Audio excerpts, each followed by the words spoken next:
Hello students, how are you? I hope you all are doing well in your home.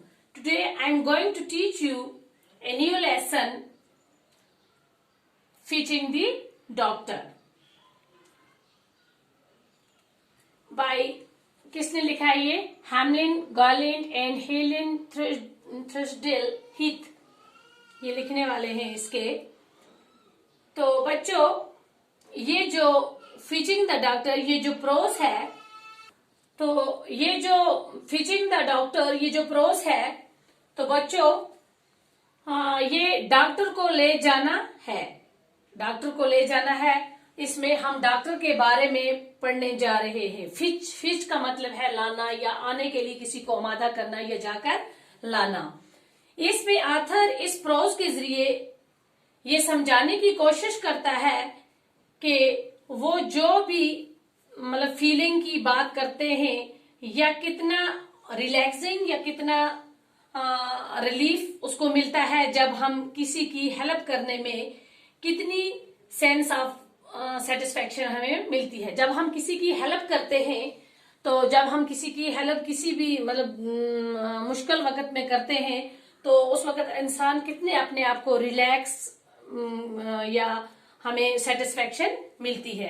तो उन्होंने अपने इस सबक में अपनी रियल लाइफ में समझाने की कोशिश की है कि मेरी लाइफ में अगर ऐसा हुआ था जब मैंने किसी की मदद की थी। तो आई थिंक ये स्टोरी आप अच्छे से सुनोगे तो ये स्टोरी बेसिकली किसके बारे में है? तो ये एक डॉक्टर के बारे में है। ये ऑथर के बारे में है। वो क्या बोलता है वो हमें ये स्टोरी पढ़कर हमें पता चलेगा कि ये डॉक्टर के लिए, ये डॉक्टर की क्या कहानी है। तो बच्चों आप अपनी किताब खोल लीजिए। तो मैं ये कहानी पढ़ूंगी, पहली 4 लाइन्स, तो फिर मैं आपको ये समझाऊंगी। One night, as I lay in deep sleep upstairs, I heard my mother call, and a sharp note of alarm in her voice roused me. Hamlin, she called, get up at once. You must go for the doctor. Your father is very sick. Hurry. I hear you. I'm coming. I called as I flew into my clothes.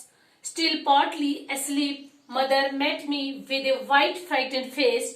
Your father is in terrible pain. Go for the doctor at once.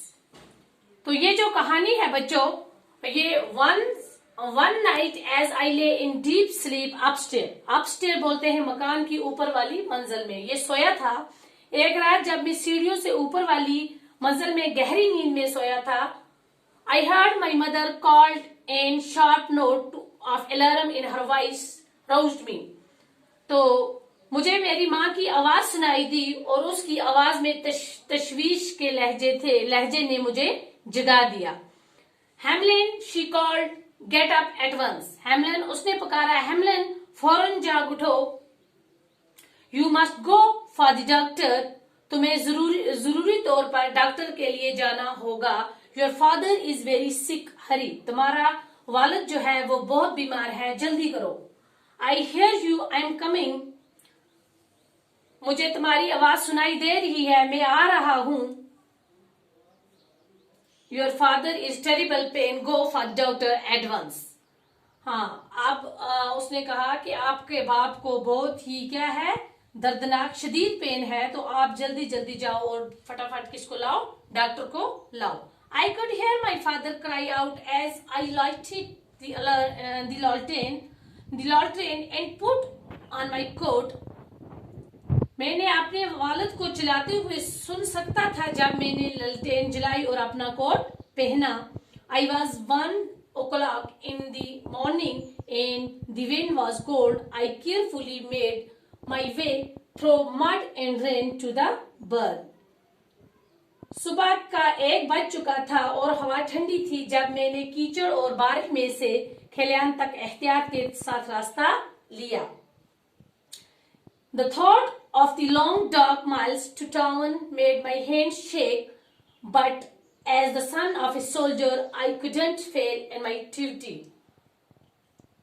नगर तक के लिए अंधेरे भरे मीलों के बारे में सोचकर मेरे हाथ कांपने लगे। अब अंधेरा था, ठंड थी, हवा तेज चल रही थी, तो मैं पहले कांपने लगा, लेकिन एक फौजी का बेटा होने की वजह से अपने फ्राइज में कोताही नहीं कर सकता था। Making my way past the older strong hers, I hove up the lantern and stalled Kitty, a young mare, always ready for action, always dependable. Kit and I flew off with a rush that scared mud throughout the yard. It was very dark, but I trust the sharp sense of the horse to find the road. My heart rose. I was a soldier riding through the night to save a city, a messenger on whose courage thousands of lives depends. तो ये क्या बोल रहा है? ये बोल रहा है कि उम्र में ज्यादा बड़े और ज्यादा ताकत वाले घोड़े के पास से अपना रास्ता बनाते हुए मैंने लालटेन लुटा दी और कई को ज़ेन पहना दी जो चलने के लिए हमेशा तैयार थी। वो एक घोड़ी थी जो हमेशा मतलब तैयार रहती थी, उसको तैयार रखा जाता था, हमेशा ही भरोसे के काबिल। किट और मैंने ऐसी तेजी के साथ भाग गए जिससे पूरे आंगन में कीचड़ बिखर गए। इतने तेज दौड़े घोड़े के साथ, वहां पे कीचड़ इधर का उधर, उधर का उधर गया क्योंकि बहुत अंधेरा था। लेकिन मैंने सड़क ढूंढ पाने के लिए घोड़ी की तेज आवाज से भरोसा किया। मेरा दिल जोश से भर गया था क्योंकि एक तो माँ का वो डरा हुआ चेहरा देखकर और बाप के वो दर्द भरी आवाज सुनकर तो मुझे क्या हो गया था, तो मुझे मेरा दिल जोश से भर गया था। और मैं एक फौजी का बेटा था जो एक नगर को बचाने के लिए रात के दौरान घोड़े पर सवार हुआ जा रहा था। यह एक कासद था जिसके हौसले पर हजारों जानों का दारोमदार था। तो बच्चों, ये जो हमने ये 2 पैराग्राफ पढ़े, 2 पैरे इस स्टोरी के, तो कल इंशाल्लाह हम इसी को कंटिन्यू करेंगे अपनी दूसरी वीडियो में। ओके।